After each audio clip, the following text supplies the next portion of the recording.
انتوا يا شباب عندكوا فرص ألماظ.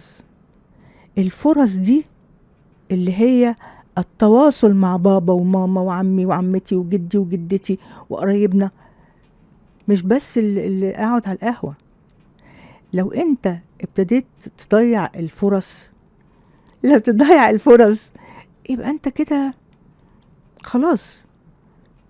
فرصة على فرصة على فرصة، تلاقي الفرصة دخلت البيت، تلاقي ما فيش ماما، بعد الشر يا رب ما يشوفها حد ابدا. فالفكرة ان انت ما تاخدش على انك ما هي مرة تانية بقى، ابقى بكرة ان شاء الله، ان شاء الله بقى بكرة بقى اشوف ايه الحكاية وايه الرواية. لا، ده كده تبقى في ثانية.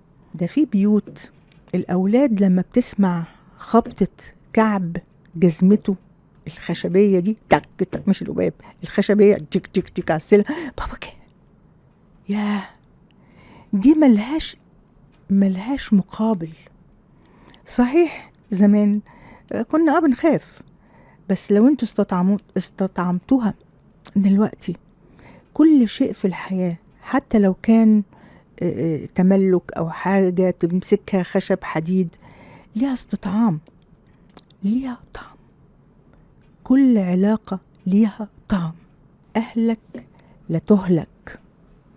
ده مش مثل لا، شوفوها كده.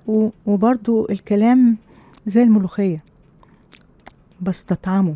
أهلك لا تهلك.